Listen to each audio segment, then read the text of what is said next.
Assalamualaikum, kembali lagi di channel Lentera Ilmu. Cara belajar mudah, menarik, dan siap jadi berprestasi.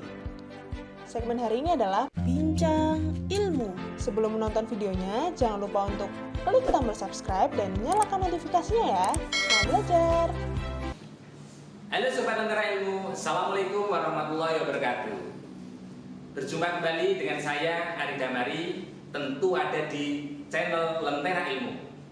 Saat ini kita akan membahas tentang isu yang sangat menarik, yaitu RPP 1 lembar atau juga dinamakan RPP 1 halaman. Saya perkenalkan teman-teman saya yang hadir saat ini untuk membahas RPP 1 lembar. Telah hadir guru PPKN Bapak Safi.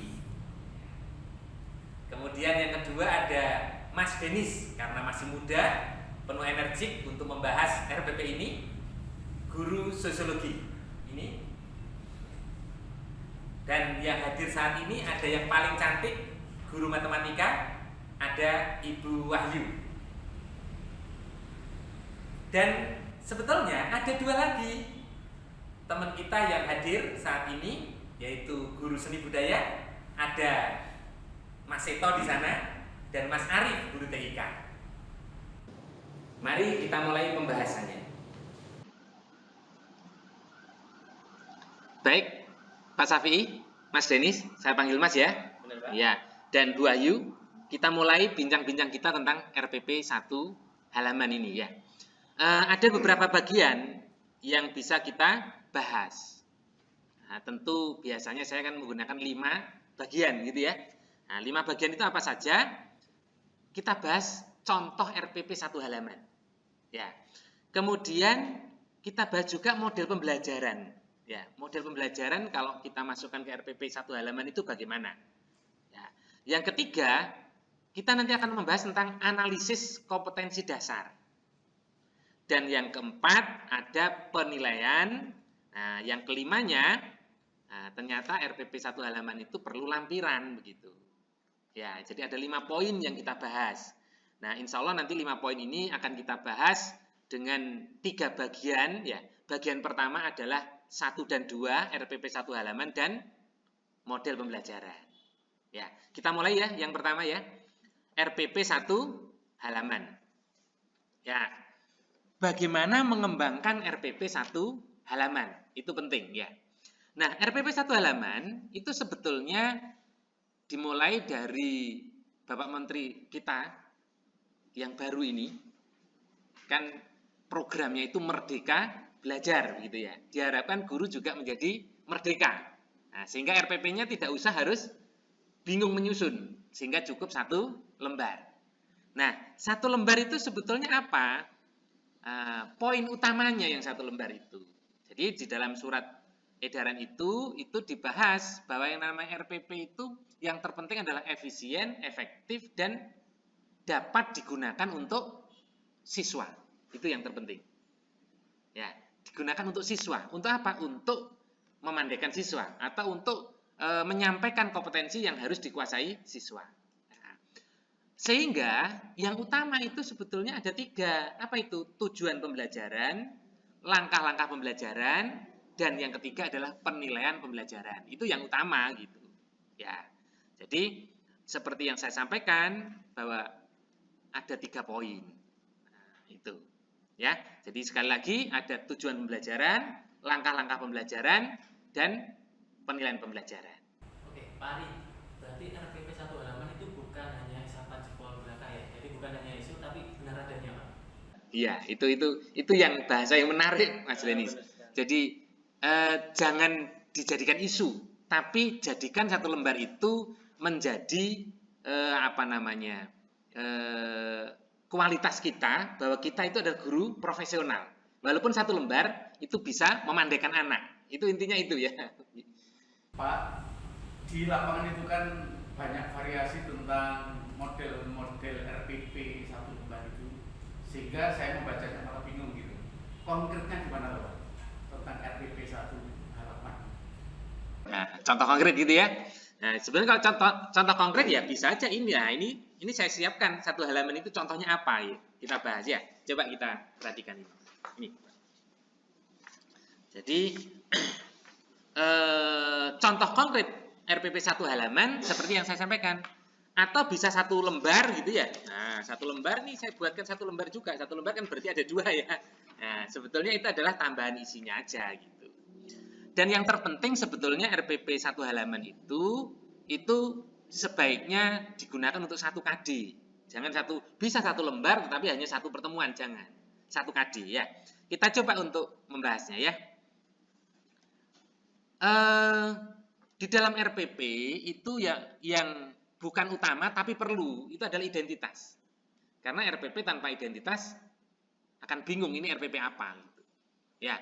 Nah, di situ ada identitas. Kemudian baru tujuan pembelajaran. Nah, di tujuan pembelajaran itu perlu kita bahas hal-hal yang penting di situ. Gitu. Ya, saya berikan warna-warna juga gitu. Pak, tentang tujuan pembelajaran itu kan di lapangan juga ada berbagai macam versi itu. Iya. Sebenarnya yang harus masuk pada tujuan pembelajaran itu sebenarnya apa, Pak? Ya, ya. Ini penting sekali, Pak. Jadi tujuan pembelajaran itu ada yang punya versi siswa dapat dan seterusnya itu ya. Nah, ya. Nah, yang terbaru itu sebetulnya yang namanya tujuan pembelajaran itu harus memuat beberapa poin. Nah, beberapa poin itu diantaranya ini. Ya, jadi ada model pembelajarannya. Jadi model pembelajaran yang akan kita gunakan itu apa? Gitu. Nah, di situ ada kan model discovery untuk contoh saya ini. Ya. Kemudian ada karakter. Ingat pendidikan kita itu perlu pembiasaan karakter. Ya, itu yang biasanya saya blok kuning. Yang contoh blok kuning itu ya. Berarti yang biru-biru, hijau-hijau, warna-warni juga punya arti. Nah, gitu. Jadi sebetulnya itu untuk ini, begitu kita membuat RPP itu, ada orang lain yang melihat, otomatis dia tahu, oh artinya ini. Gitu. Ya, coba, apa yang hijau dan biru itu? Kita lihat ya. Jadi ada karakter, saya blok kuning itu, kemudian ada komponen sikap, nah, ada sikap juga blok kuning, kemudian pengetahuan. Nah, yang saya garis merah itu pengetahuan, kemudian keterampilan itu saya garis biru. Nah, sedangkan warna yang lain itu adalah komponen lain, ada literasi. Ya, pembelajaran kita kan harus mengembangkan literasi, membudayakan budaya literasi kan? Nah, saya berikan warna hijau di situ. Sedangkan yang biru itu adalah untuk kompetensi abad 21 yang dikenal dengan 4C itu. Oke, jadi Pak Ari, tadi kan sudah panjenengan jelaskan di muatan dalam tujuan pembelajaran Pak ya. Iya, betul. Saya mendengar atau saya melihat ini ada karakter dengan sikap. Nah, perbedaannya itu apa Pak? Iya, betul. Ada karakter, ada sikap. Banyak kita itu langsung menyamakan. Iya, benar. Ya, padahal sebetulnya ada perbedaan. Nah, ada perbedaan. Perbedaan pertama itu begini. Jadi kalau sikap itu perlu kita nilai karena ada penilaian sikap. Tapi kalau karakter itu kita bangun, kita budayakan. Ya. Jadi berbeda ya karakter dengan sikap. Nah, karakter sendiri itu kan yang utama ada 5. Ya, yaitu yang ada religius, nasionalisme, kemandirian, gotong royong, integritas. Itu yang harus kita masukkan di dalam tujuan pembelajaran kita dan tentunya ya dalam pelaksanaan pembelajaran. Nah, di situ saya sampaikan juga poin-poin utama apa. Contohnya religius itu sebenarnya bahasanya apa ya? Toleransi misalkan, atau bersih, atau taat beribadah, nah gitu. Nah, nasionalisme itu apa saja? Itu ada semuanya di situ. Ya, jadi kita bukan memasukkan di tujuan itu adalah nasionalisme bukan, tetapi ciri-ciri nasionalisme itu apa yang perlu kita sampaikan di tujuan pembelajaran. Ya, itu. Nah, makanya di situ ada yang jujur dan teliti, itu sikap. Ya, sikap. Sebetulnya sikap itu juga diharapkan akan membentuk karakter. Nah, jadi sebenarnya sikap itu adalah bagian dari karakter untuk kita bangun sehingga karakter bangsa Indonesia ini menjadi jelas begitu. Ya. Untuk jujur, teliti, kemudian objektif ya, kemudian kerjasama. Itu guru ngambilnya secara bebas atau berdasar pada ciri KD yang Ya, betul, betul. Jadi sebaiknya sikap-sikap yang ada itu yang perlu kita ajarkan dan kita biasakan ya, dan kita nilai itu sebaiknya di list dalam 1 tahun.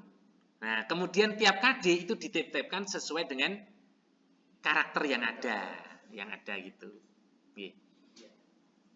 Jadi padat ya Pak.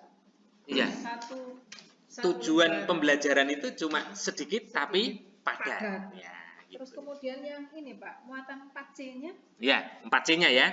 Jadi 4C itu begini.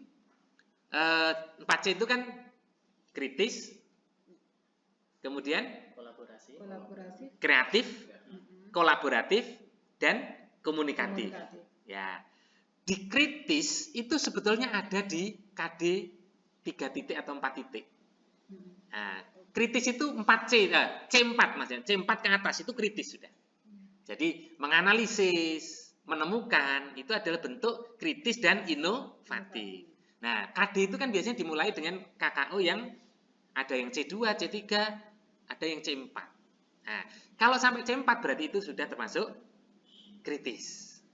Kalau kreatif itu sebetulnya sambungannya dengan yang inovatif tadi, itu sesuatu yang berbeda dengan orang lain, sesuatu yang baru. Nah, sehingga di dalam tujuan saya itu kan ada ide-ide baru, boleh dimunculkan. Jadi dalam proses pembelajaran perlu ada ide-ide baru dari siswa, cara-cara baru dari siswa, cara-cara yang berbeda, ide-ide berbeda, atau gagasan-gagasan yang berbeda. Itu untuk kreatif tadi. Ya, kolaboratif ini yang sering terjadi di kelas, kita belum memanfaatkan itu. Contoh, pernah kan kita itu memberi tugas soal ya, itu ada 4 soal dikerjakan dalam satu kelompok. Nah, di kelompok itu ada 4 siswa. Tanpa kita jelaskan, secara alami, anak itu langsung bagi kan. Satu dikerjakan siapa, siapa, yang berikutnya, akhirnya 4 gitu. Nah, itu sebetulnya bentuk dari kolaborasi. Nah, tinggal kita sambungkan, yang ini mungkin sudah pernah kita lakukan atau belum, kita sambungkan, sebaiknya setelah dikerjakan satu-satu oleh anak pembagian tadi, itu kita sambungkan bagaimana setiap anak menjelaskan ke yang lain. Itu yang perlu gitu. Jadi kolaborasi di situ. Jadi mengerjakan tugas sendiri-sendiri, tapi digabungkan untuk tujuan yang sama. Semua harus mengerti di semua bagian. hampir mirip jigsaw ya. Nah, di jigsaw itu pasti terjadi itu, gitu. Di jigsaw terjadi itu. Dan komunikasi sebetulnya kalau sudah terjadi kolaborasi, tentu ada komunikasi. Gitu. Itu. Ya, itu yang namanya 4C di situ. Nah, Melatih siswa untuk lebih inovatif, lebih kreatif ya, menghasilkan hal baru. Tujuan utama kan itu, bukan hanya menghafalkan pengetahuan sebetulnya. Ya, jangan pengetahuannya yang dihafalkan terus gitu ya. Jadi kalau di tujuan pembelajaran ini Pak, apa yang disebut berpikir kritis itu berarti di poin ide-ide baru itu. Iya, betul. Kemudian di situ akan melahirkan namanya kreatif. Iya, betul. Kemudian yang kolaboratif itu ada pada kerjasama ya, bagian kerjasama. Kemudian yang komunikatif itu ada pada mengkomunikasikan dan bentuk laporan. Ya, tertulis bisa. Itu ada literasinya, ada komunikasinya gitu. Jadi sudah masuk. Sudah masuk, ya. Terima kasih Pak. Ya. Jadi ini Pak ya, baru tujuan pembelajaran saja sudah menarik sekali ini. Nah, iya. Ya, padat ya, betul. Jadi 1 halaman tapi bermakna kan akhirnya. Ya.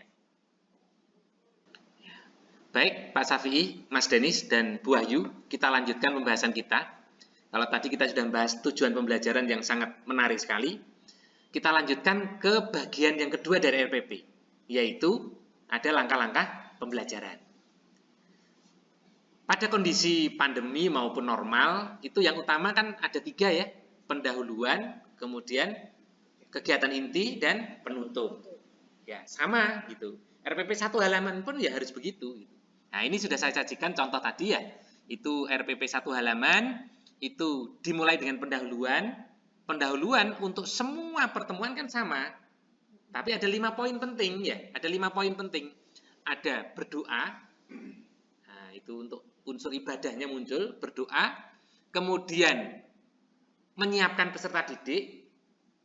Loh, kalau pandemi gimana nyiapkannya? Kan sama, misalkan mau menggunakan Google Meet atau Zoom, kan harus dikondisikan semua siswanya. Ya kan? Atau di absen, ya. Ada nggak siswanya? Nanti jangan-jangan kita ngajar nggak ada siswanya. Itu namanya menyiapkan peserta didik, termasuk memotivasi gitu. Secara fisik dan psikis itu muncul di situ. Kemudian biasanya kita bertanya hubungannya dengan mata pelajaran materi yang sebelumnya ya, yaitu yang namanya persepsi. Nah, kemudian jangan lupa menyampaikan tujuan pembelajaran yang keempat. Dan yang kelima, menjelaskan hari ini itu akan melakukan kegiatan apa. Nah, itu di pendahuluan. Ada 5 poin ya. Kemudian di kegiatan inti, itu sebaiknya kita menggunakan model-model pembelajaran. Nah, model pembelajaran itu kan sudah banyak yang kita gunakan ya. Nah, supaya jadi satu halaman, itu cukup kita tuliskan fase model pembelajaran itu. Nah, tentunya sebenarnya kalau cuma fase itu kan sebenarnya sederhana begitu ya. Nah, tetapi sebetulnya akan membuat kita bahwa kita harus memahami betul tentang model pembelajaran itu. Di fase-fase itu apa yang harus kita lakukan. Ya. Nah, kalau ada 3 pertemuan, 4 pertemuan atau lebih dalam satu kadi dan menggunakan model pembelajaran yang sama, tentu fase-fasenya tidak perlu harus dituliskan berulang-ulang gitu. Tapi kalau pertemuan yang berikutnya ada model yang beda, tuliskan fase berikutnya. Itu. Kemudian yang kegiatan penutup itu ada 4 poin ya, penutup. Yang pertama itu menyimpulkan. Jangan lupa setiap kita selesai pembelajaran, siswa diajak untuk membuat simpulan atau menyusun simpulan. Kemudian biasanya ada refleksi atau umpan balik ya. Ada pertanyaan-pertanyaan untuk paham atau belum, gitu ya. Terus kemudian ada tugas. Jadi tugas ke depan siswa itu apa perlu didiskusikan. Bukan ini tugasnya, bukan itu. Tapi bagaimana cara menyelesaikannya, kapan dikumpulkan itu perlu. Dan yang terakhir adalah pertemuan berikutnya itu kegiatannya apa. Jadi rencana pertemuan berikutnya perlu disampaikan. Nah, kemudian di dalam kegiatan pembelajaran ini yang tidak kalah penting itu adalah alat yang digunakan apa, bahannya apa, medianya apa, sumbernya apa. Sebaiknya dicantumkan. Nah, tentu saya menyarankan untuk RPP ini ya sumbernya bisa menggunakan sumber yang dari YouTube Lentera Ilmu gitu ya.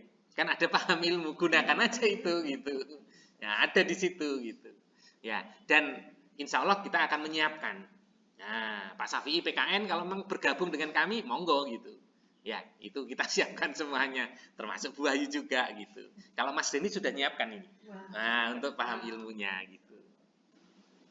Nah, dari yang saya bahas tadi, mungkin ada yang perlu didiskusikan?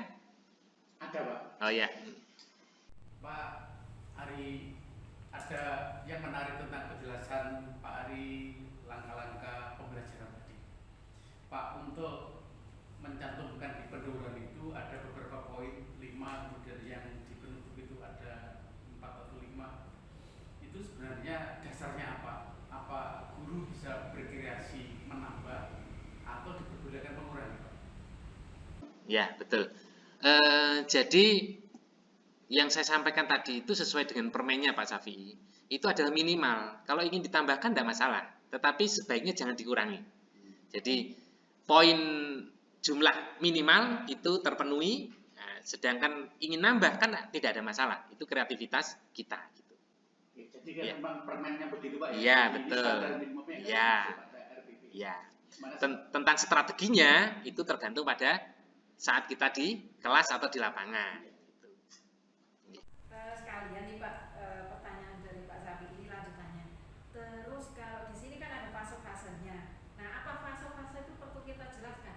Soalnya kalau cuma di sini aja kan yang ngerti cuma kita aja. Kalau seandainya orang lain yang mau mengajarkan, jadi hanya untuk kita saja, nggak bisa dipakai orang lain gitu.